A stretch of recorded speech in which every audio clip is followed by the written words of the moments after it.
everybody. Welcome to another episode of Two Strike Noise. I am one half of your show. My name is Jeff. Joining me, as always, from the Richie Sexton studio up in the Pacific Northwest, it is Mark A. Johnston. Mark, welcome, my friend. Jeff, pleasure to be here. The thing about the Richie Sexton studio is that our ceilings are about 2 feet higher than most buildings. You need some phone books on your seat so you can reach the microphone. I do.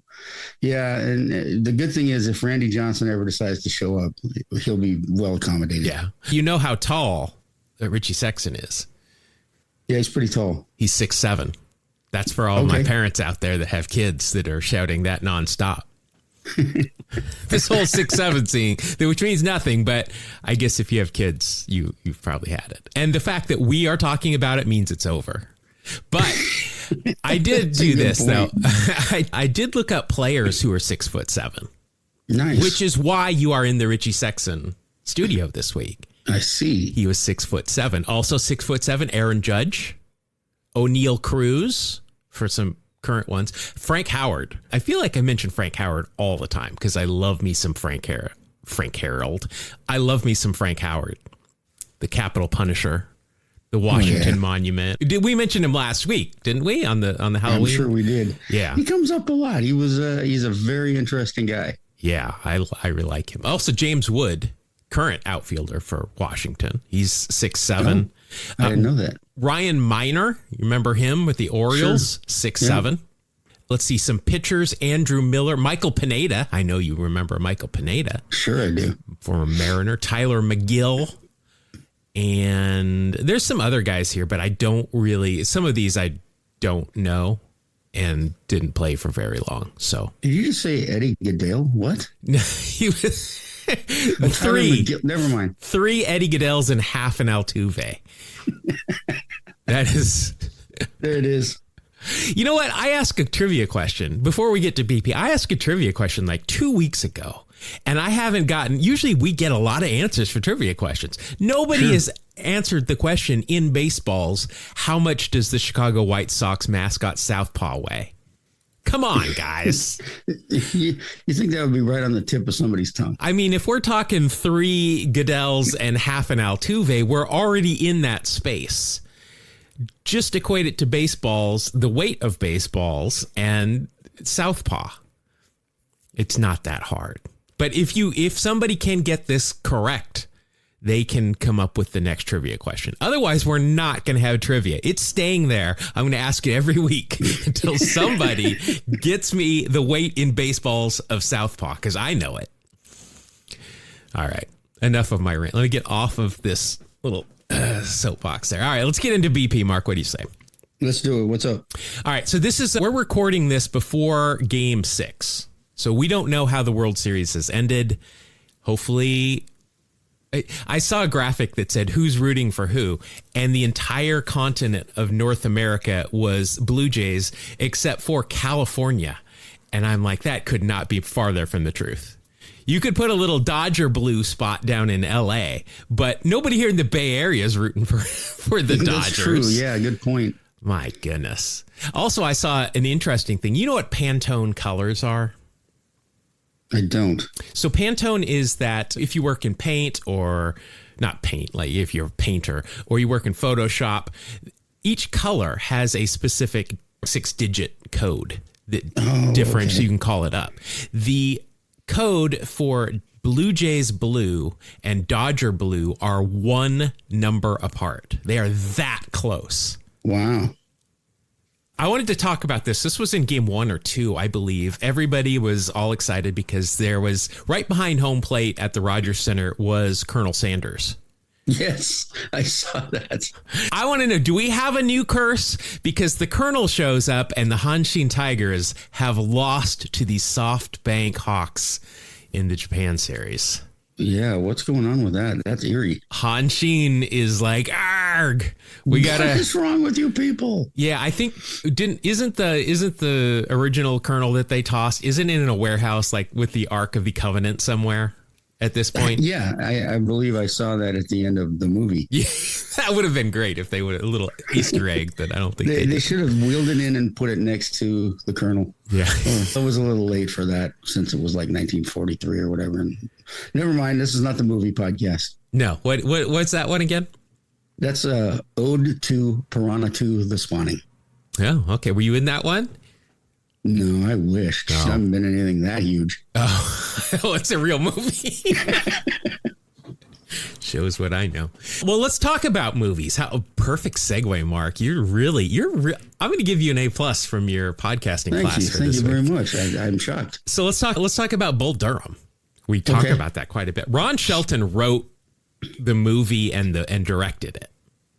I don't know if it was. I don't think it was based on a book. I'm assuming maybe he must have just written the whole thing.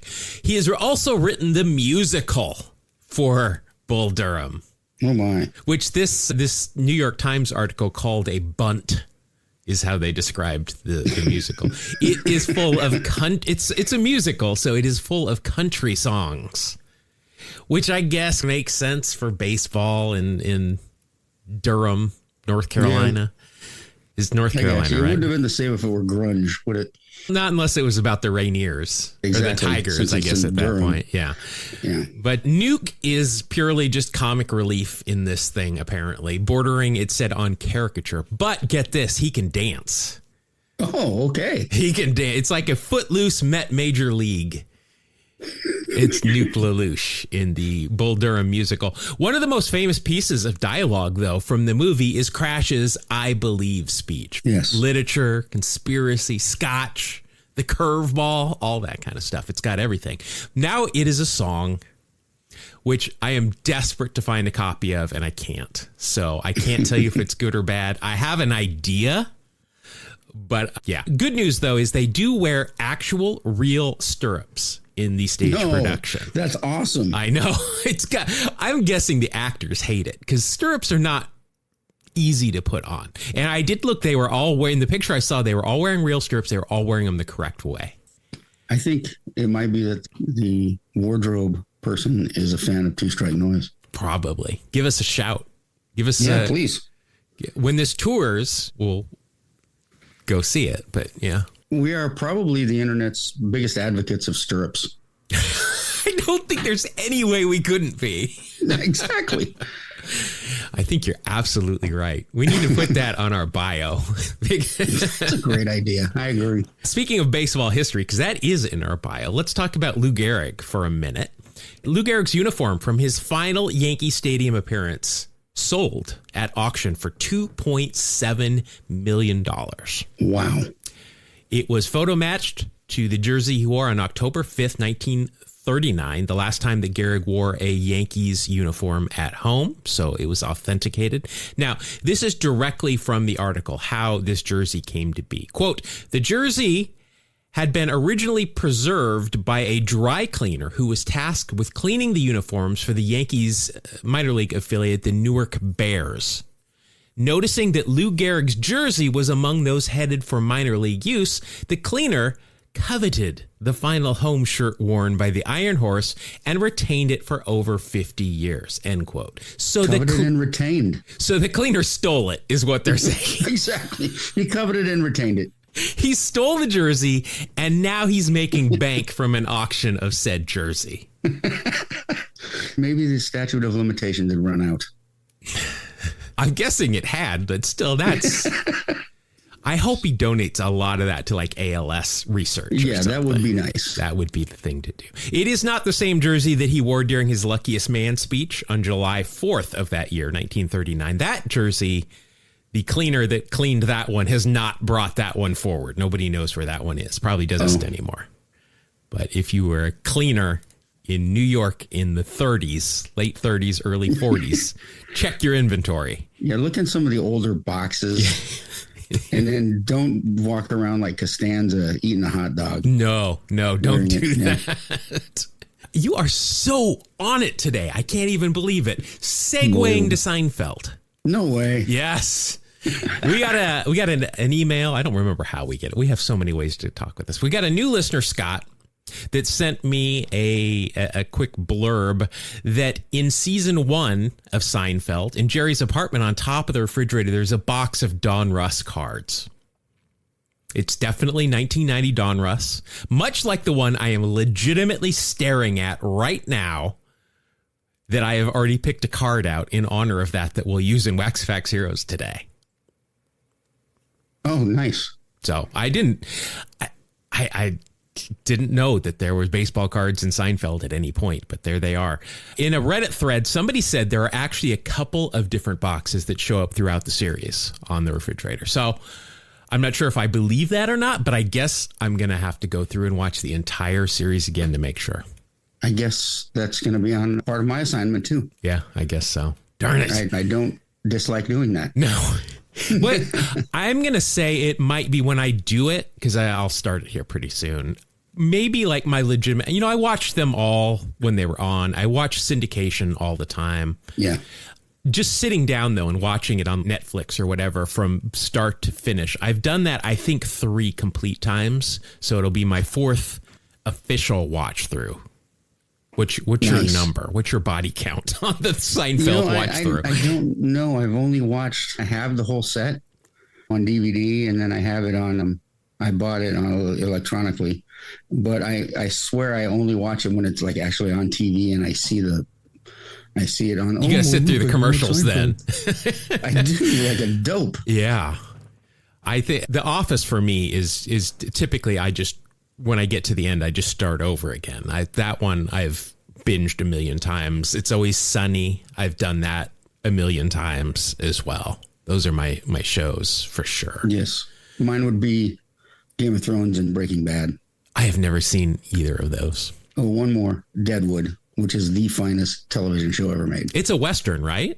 It is. It's very gritty, very unique. That's more up my alley. It's incredible. If you haven't watched it, give it a watch. You'll be blown away. Any baseball, town ball, anything, rounders. You think I would notice that? So I would say no. I'm going to say no. Yeah. All right. All right. That'll do it for our BP segment for this week. Again, we don't know who's won the World Series, so you can shout it to us right now and just let us know now ahead of time so we can place a bet. That's right. All right, Mark, I wanted to talk about players who went on to successful careers outside of baseball after they had finished playing baseball today. Okay, cool. We're going to do this. I'm going to highlight 2 players that I'd never heard of as baseball players, but I had heard of both of them in their jobs after they retired. But I had no idea that they had played baseball professionally, like in the big leagues. Okay. Before we get to that, though, there are some other players here that I did want to mention. So Jim Bunning, I think we've mentioned him many times. Yes. U.S. Senator and member of the House as well from Kentucky. We won't go into his politics. Let's see. A couple of other players also went into politics. Wilmer Mizell was House of Representatives representing North Carolina for a while. We've got a couple of governors, and Frank White of the Royals was elected as county executive for Jackson County, Missouri. And apparently, we talked about that. Yeah, and apparently he still holds that position, I think. Wow. That's what it says. Let's see, some actors. Bob Uecker, of course. We've got him. Chuck Connors, the rifleman. That's the rifleman. Yeah, we know. And then another guy that I'm going to talk about here, so I'm not going to mention him yet. Ministry and media is another one, of which the second guy we're going to talk about, so I won't talk about him. But Billy Sunday, outfielder in the 1800s for the Chicago White Sox, became one of the most influential American evangelists and a key figure in the Prohibition movement. So Billy Sunday. Interesting. F you. He cared more for Sundays than he did for alcohol. Yeah, Blue Sunday. He couldn't play on Sunday for a while. And of course, Mo Berg, spy for the U.S. during World War II. Some other guys, Danny Ainge, NBA player, also an executive. It doesn't list Mark Hendrickson here, Washington State alum, who also played in the NBA. Other players that played other sports, Dave DeBusschere. I can never say his name. Played for the White Sox. George Halas was an outfielder for the Yankees big Hall of Fame coach and owner for the Bears. He played outfield for the Yankees in 1919. I had no idea. I did not either. Bo Jackson, Deion Sanders. We might mention them every now and then. Let's see. Randy Johnson, professional photographer. You mentioned him earlier. Tie back in. That's right. Yeah. Jackie Robinson, we've talked about him, served as the vice president of Chock full of Nuts. And, of course, his civil rights movement. I don't think we want to... Shouldn't have mentioned that after his Chock full of Nuts position. But everyone here knows how much we respect Jackie Robinson. And then they mentioned Derek Jeter, founded the Players Tribune. Okay. That's we both had the exact same reaction to that. Okay. That's nice. Does he have a podcast with 300 episodes, though? Hell no. He does not. All right. So I want to talk about two of the guys that showed up in that list that, again, I'd heard of them, but had no idea that they had played baseball. First of all, Frank Pastore. Frank was born in California in 1957. Very smart guy, excellent student, graduated valedictorian of his high school class, was drafted by the Reds as a 17-year-old in the second round of the 1975 draft. He was considered one of the young phenom arms of the Reds at that time, and there was a lot of hope that he was going to be one of these great pitchers that they were bringing up. He came up alongside Mario Soto as well. He was a confident guy, bordering on cocky, probably more cocky than confident. You can be both, I guess. In his first AAA start in 1979, he walks up to the plate. He knows that there are people from the Reds in the stands there. The office is there. All the guys with the suits and ties. So he tells the umpires first at bats, hey, the suits are here. I'm going to give them something to remember. He went 7 innings, struck out 9, walked none, and hit 95 on the gun that day. Woo, so nice. Those suits probably left pretty happy. His best season in the big leagues was 1980 with the Reds, where he finished with a 13-7 mark and a 3.27 ERA. Not happy with his success, however, Frank decided he was going to do something right out of a 1980s sitcom. He was going to emulate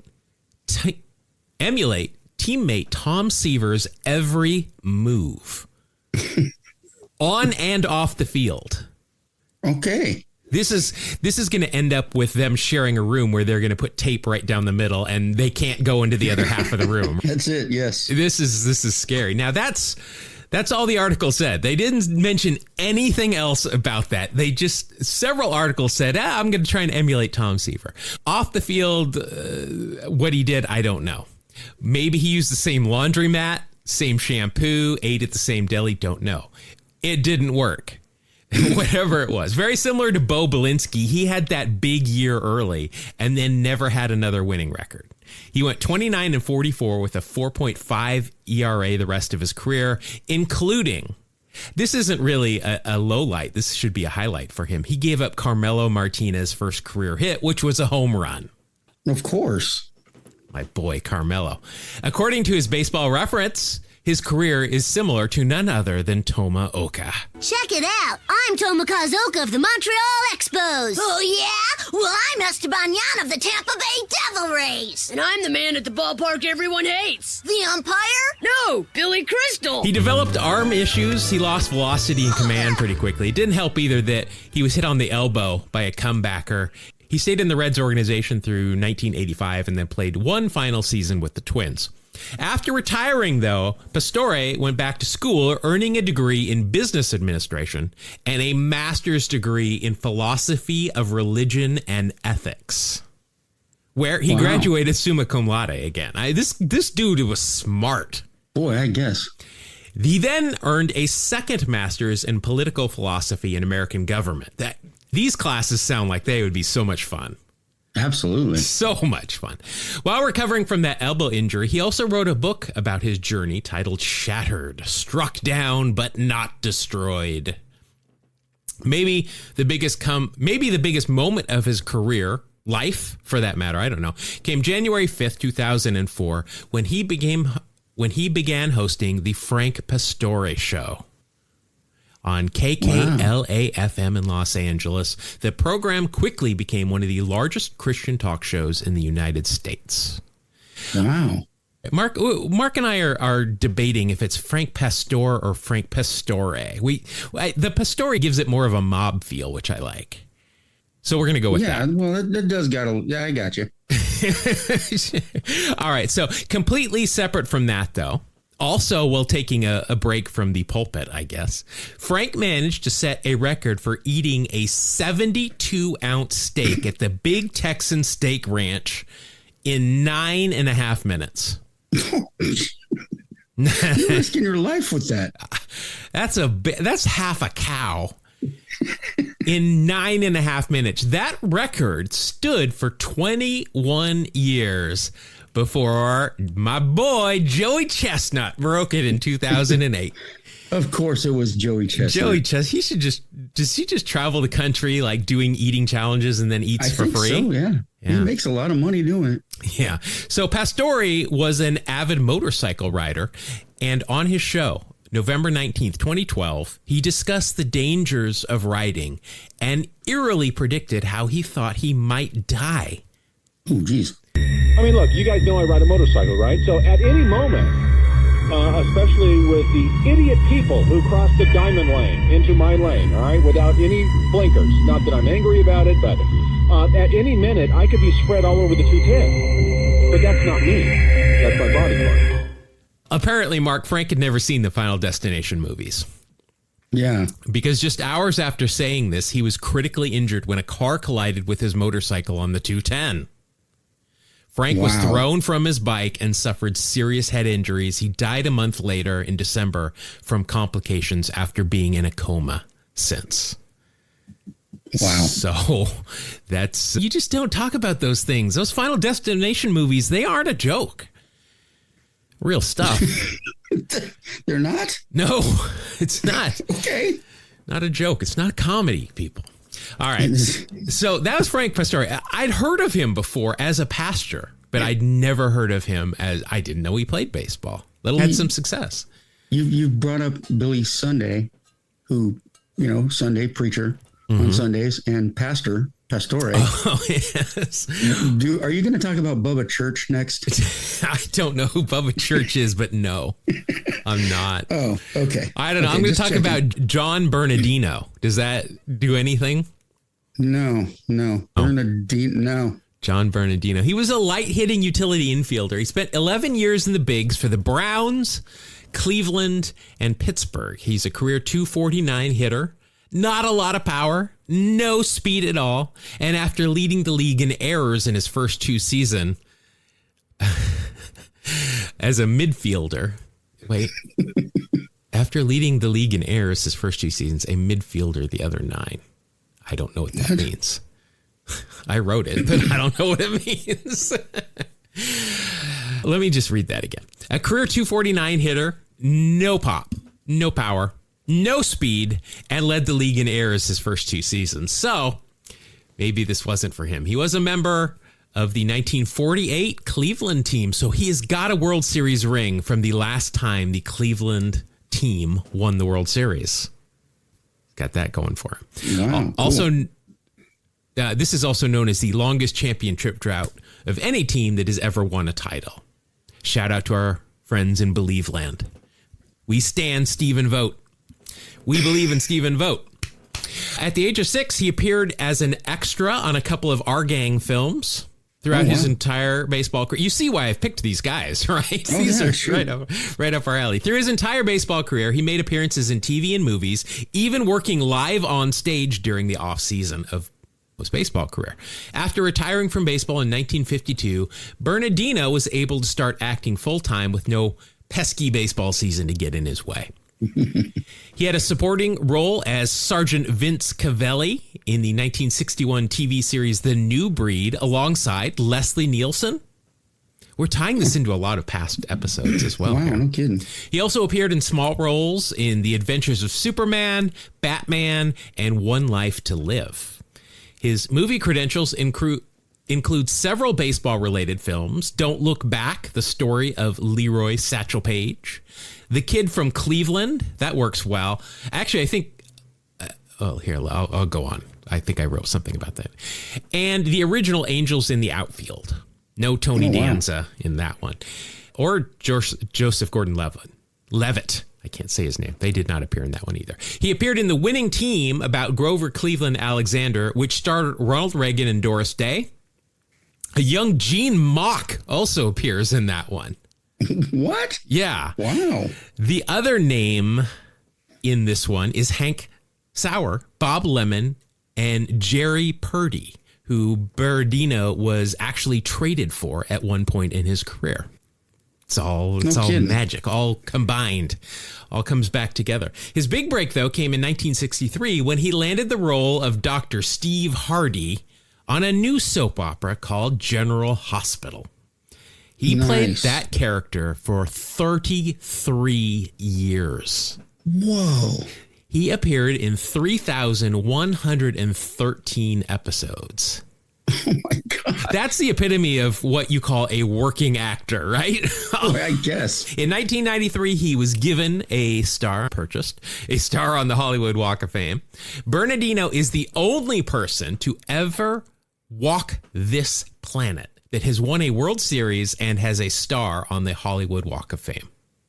Wow. I would have thought that possibly Tommy Lasorda would have a star. Something like that. Yeah. I mean, Euchre never won a World Series, so yeah, I guess not. Overall, he had 117 acting credits. So I want to highlight a couple of them because it's a major point in this show, obviously. He appeared on The Love Boat as his character from General Hospital, though. But you know what that means, though, is that means that Gopher resides in the same cinematic universe as Luke and Laura. Oh, shoot. Wow. Yeah. He appeared on an episode of Fresh Prince as Dr. Harding, which is close to Dr. Hardy, but not the same. He's not in the same universe as Carlton. Who else was in this episode? Same episode of Fresh Prince? Bernie Kopel, better known as Doc on The Love Boat. That's crazy. It's weird. Too funny. This is like 6 Steps to Kevin Bacon. Yeah. So what happens is they have a bunch of actors who played doctors in this one Fresh Prince episode. The third doctor to appear in this episode, a little bit different, Dr. Dre. Yeah, I forget what he got his degree in. Yeah. What if I told you that those pale in comparison, though, to the biggest guest star of this episode, Milton Berle? Uncle Milty? Yeah, what the hell was going on in Bel Air at this point? This is crazy. The plot of this episode, Will has to go to the doctor for a tonsillectomy. While he's there, we find out that Will is afraid of hospitals. The Banks learn that Jeffrey is writing his memoirs on the family. I don't know if this is like a major episode or not, but it should be. I'm not very familiar with it. Yeah, so Bernardino passed away from pancreatic cancer, unfortunately, in 1996. He passed away. He was still an active member of the General Hospital cast. His final episode aired in April of that year. A few weeks before his death, his character, Dr. Steve Hardy, was written off by saying he had to go on sabbatical from the hospital, which technically was the truth. It's a permanent sabbatical. Yeah, he just did not return. But John Beradino, again, I knew that name. I knew vaguely this character. It's weird because my freshman year at Wazoo, the baseball people that I got to know on my floor, they were the only people that had a TV. And they watched General Hospital for some reason. I'd never seen it. But everybody like congregated in their room to watch it every day. So I would go in there just to be social. So I knew who this was. I knew who Dr. Steve Hardy was, and therefore I knew who John Bernardino was, but I had no idea he had played in the big leagues. Interesting. That's what I got. All right, so there are a couple of guys that probably, obviously, I think much better known for their off the field stuff than on the field. Of those other guys, I don't know that any of them would be more known as a baseball player. Maybe Jim Bunning, because he threw that. Was it a no-hitter or a perfect game? I think he threw a no-hitter. 3-time 20-game winner as well. Yeah. I think he's the one. Frank White definitely more known as a baseball player than the county executive for Jackson County, Missouri. Still don't know him as that, but. Yeah, I looked him up real quick. There was a recall election for Frank. They recalled him, huh? Yes, they did. Okay. How did it turn out? He can't run for that again, but it actually says in there it doesn't prohibit him from running for the legislature. When was that recall? Was it recently? Hold on, I got to find it. And again. what did he do that pissed off the voters enough that they wanted to recall that him? I didn't get to. Just they're all Cardinals fans? Is he in a red district? Get it? Cardinals fan. Let's see here. Okay, so he faced a recall election September 30th, 2025.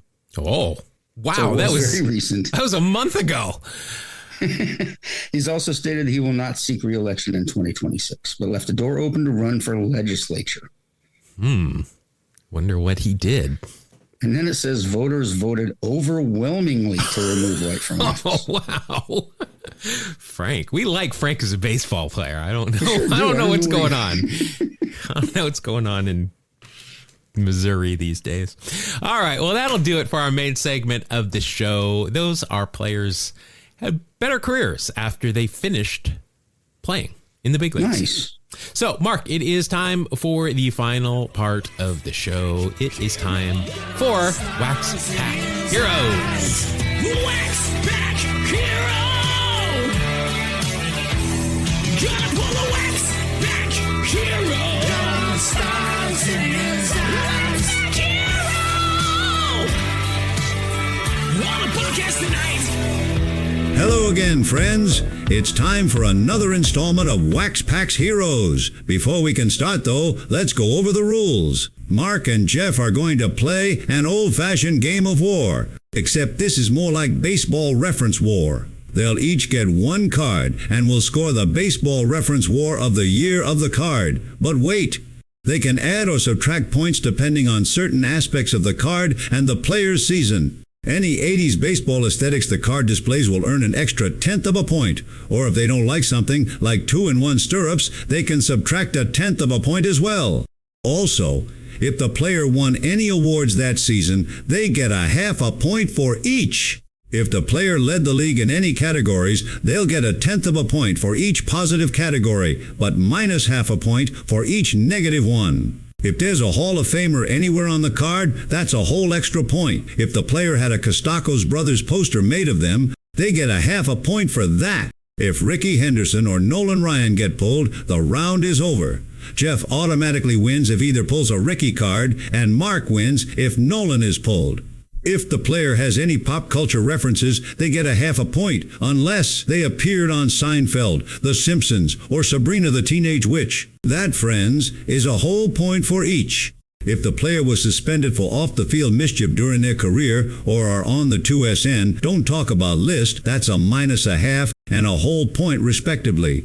So with that out of the way, it's time to play Wax Pack Heroes. All right, this week, man, I'm in the zone. You are? Okay. Yeah, What'd you do to get in the zone? You're just feeling it. I drink a diet soda. Oh, okay. Yeah.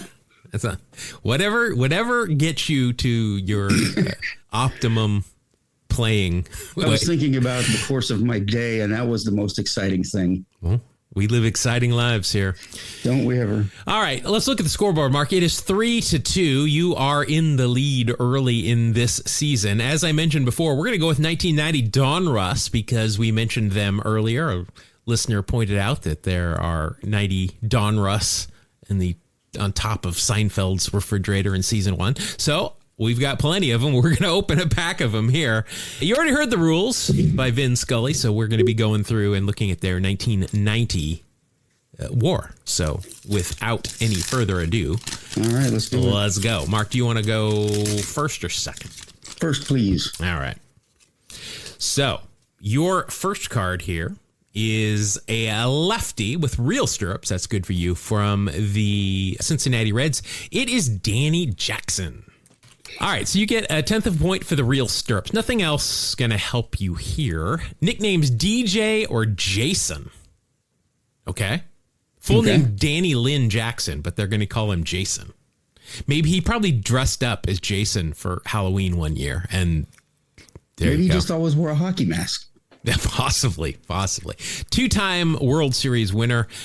15 years in the big leagues, 5 with the Royals, 3 with the Reds and Cardinals, and then a bunch of other teams. 1990 with Cincinnati, he went 6-6. Why did we get all the Reds in 1990? Why is that a thing? It's just to make you mad. It's working. Let's see. He went 6-6 with a 3.61 ERA. Only pitched in 117 innings, gave up 119 runs, struck out 76 for a 1.11 ERA plus and a 1.6 WAR. He did pitch in the World Series. One game he started, he went 2 2/3 innings, gave up 6 hits and 4 runs, while walking 2 and striking out none. But he still got the win. No. Obviously, they swept the series, so I don't think they were I don't think he'd get the loss there. First round pick overall, number 1 by the Royals in 1982. Was eventually traded by the Royals along with Angel Salazar to the Reds for Ted Power and Kurt Stillwell. Also at one point traded for Steve Buechele. And then the Cardinals at the end of his career traded him along with Rich Batchelor and Mark Sweeney to the Padres for Scott Livingstone, I presume. Ha! See what I did? Phil Plantier, one of my favorites, and Fernando Valenzuela. Wow. Nice. Still getting some value there at the end of his career. I don't see any pop culture, though, for you. No. But you'll get a 1.7. That's not bad to That start works. off. Yeah. And you will be going... I'm sorry. Go ahead. Interesting in 88 how he had such a great year, but that was the year Hershiser threw 59 straight. Why you got to bring that up? Why are we talking about these teams that had players beat the A's in the World Series? Can we stop? Just pointing out his best season ever. Yeah, don't. Okay, that's over with. All right. You're going to be going up against Team USA catcher, but played most of his career in Canada. Catcher for the Blue Jays, Pat Doctors Without Borders. I just made that one up. It's going to stick. Interesting. Borders. And I put in Pat Doctors because jeez, I'm on one today. All right. This guy played forever. Yeah. Pat Borders, 17 years as a catcher. I'd hate to see him walk right now or get out of a chair. Gosh, no kidding. My God. 17 years, 8 with Toronto, 5 with Seattle. He was there for a while. He was. 3 with Cleveland, and then 1 with a bunch of teams. In 1990, it was his third year, first real full year as their number 1 catcher in Toronto. He hit 286, 319 on base, 497 slugging for a 120 OPS, plus 15 home runs, 49 ribs, no stolen bases, but a 3.0 WAR. Wow. He does have real stirrups on here in this picture as well. I don't think I'm going to need it unless he just got a lot of steroid nicks on his record, but I don't think he did. It's interesting. He had 3.0 WAR that year, and his career WAR is 3.6. For somebody that played that long, yeah, that is a bit.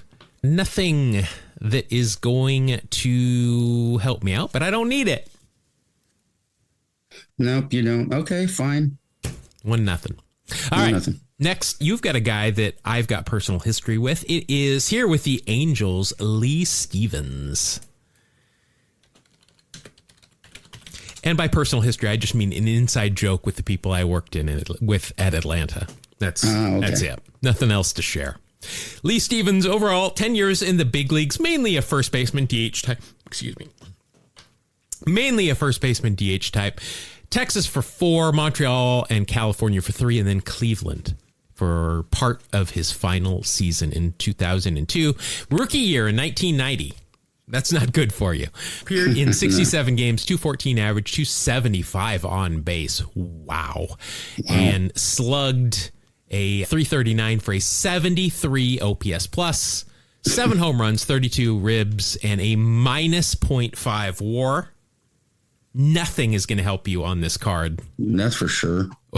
Yeah, you could use some help with that, but yeah, Nothing nothing can help me at this point. I think you've got this one, even with a manager's card. First round draft pick, 22nd overall by the Angels in 1986. Was traded at one point for David Segui and Brad Fulmer in a 3-way deal. Traded by the Expos with Cliff Lee and Brandon Phillips and Grady Sizemore to the Indians for Bartolo Colon. Wow. A big trade there. Also played in Japan for the Buffalo and has done some coaching, but that kind of looks like it. Nothing that's going to help you with that minus 0.5. Yeah, that's a rough one. Yeah. All right, so Lee Stevens is going to be going up against a good Expo, Tim Wallach. Nice. Should we save this card and send it to the Tim Wallach collector? Obviously. He wants them. Wants them all.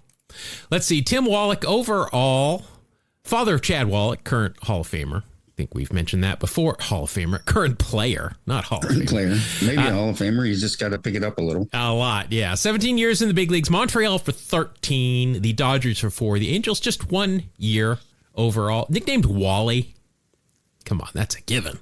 Yeah. 1990. Good news for me. He was an all-star this year. Also a Gold Glover. I don't think I need this help, but he hit 296, 339 on base, slugged 471 for a 125 OPS plus 21 home runs. Wow, 21 home runs. He hit 26 one year. Hey, 28 1 year. He had a lot more pop than I remember. No, no kidding. 98 ribs, 6 stolen bases, and a 4.1 WAR. Let's see, overall transaction-wise. We got to get you to minus 4.7 for me to win. I don't think it's going to happen. That's going to be rough. First round draft pick by the Expos, 10th overall in 1979. I don't remember him on the Mitchell report, unless he was mentioned like 20 times. I don't think it's going to matter. Nope. Nicknamed Eli, apparently, as well, in reference to actor Eli Wallach. That's kind of a loose way of getting a nickname. I'm assuming most people didn't call him Eli. But yeah, nothing's going to help you there, Mark. I'm up 2-0 and 1 away from shutting this one down. Wow. You've got a Diamond Kings card, though. Ooh. This is a name. Wow, I don't think we've ever talked about him. Tom Herr. Oh, Tommy Herr. Tommy Herr, yeah. Herr Potato Chips. He's the owner of that. I have no idea. I don't know. I'm sure he is. Overall, 13 years in the big league. St. Louis for 10, Phillies, Mets for 2, Minnesota and Giants for 1. In 1990, he split time between the Phillies and the Mets. Overall, he hit 261, 324 on base, 347 slugging for an 86 OPS plus. 5 home runs, 60 RBI, 7 stolen bases, a minus 0.2 WAR. Jeez. He does have real stirrups in this painting. Closer. We always say that. I don't remember Tom Herr ever having a mustache, though. So. Well, he does not definitely in this painting here. I can't believe Tommy Herr had a Diamond Kings at any point. Yeah, that's interesting. I mean, to be fair, in 1985, he was an All-Stars. He had a 5.6 WAR that year. Hit 302. No power. Wow. But he had 8 home runs, but knocked in 110 RBI. That's impressive. That's very impressive. Led the league for the first of 2 times with 13 sac flies that year as well. He could get on base. RBI He just didn't hit. He didn't hit for power, but he got on base and could hit for average. His second highest RBI total was 60. Wow. No, 61. This is 61. Yeah, a bit of a difference there. Yeah. Traded for Tom Bernansky at one point. And also traded for Rocky Eli. I'm wondering, did they ever call him Tim Eli after Tim Wallach? Tim Eli Wallach Rocky. Something like that. Something like that. Let's see. Did Tommy Herr, I'll give you 2 whole points if they mention potato chips anywhere in his Wikipedia bio. But alas, I just searched for potato chips and no, did not. Okay. Yeah, also has a son, Aaron, who played professional baseball, but it looks like he didn't make the big leagues at any point. All right, so you're at a minus 0.1. Not been a great pack for you. No. And you're going to be going up against somebody that has got pop culture cred right out of the gate, too. Pitcher for the Angels, Jim Abbott. Oh, gosh, yeah. I think this might be a 3 and out. All right, Jimmy. Yeah, I'm thinking that, too. Fields left. Oh, my God. I'm looking at Baseball Reference. Bats left. Throws left. Fields left as well. How does he do that? That's impressive. Actually, he's probably the only guy that does that. I'd never noticed that. I don't know if I've looked at Jim Abbott's Baseball Reference page this closely, but that's funny that they put that. Overall first-round draft pick, 8th overall by the Angels in 1988. Pitched in the big leagues for 10 years. The Angels for 6, the Yankees and the White Sox. I don't remember that. He pitched for the White Sox for two seasons. Not consecutively, but 2 seasons. And then Milwaukee, which I do remember that at the end of his career.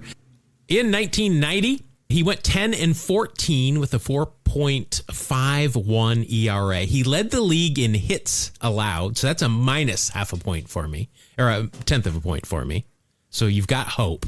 Very little, but you've got some hope. Struck out 105 in 211 innings for an 84 ERA plus and a WAR of 1.4. Wow, what a absolute bulldozer you pulled on me. Yeah, this was not pretty. It was ugly. Traded by the Angels to the Yankees for J.T. Snow and Russ Springer. Huh.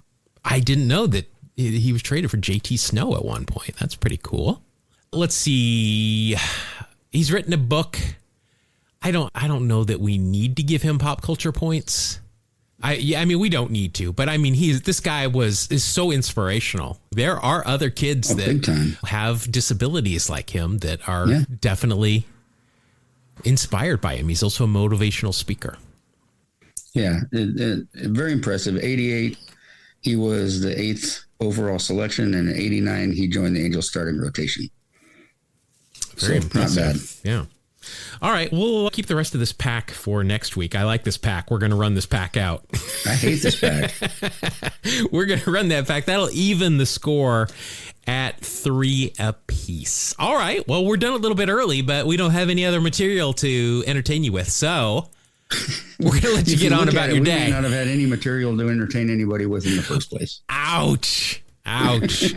All right, Mark, this is episode, what is this, 303. So, if you are a new listener, or if you're like, I haven't had my fill yet, there's 302 episodes you can go back and re-listen to all the time. It cracks me up, Mark, because when I go to upload this episode, I can see what has been downloaded all time. And so last week I went to upload the episode about midday on Saturday, and we had a couple hundred downloads already that day, which were not our current episode that I was uploading. So somebody's listening to old episodes. So thank you.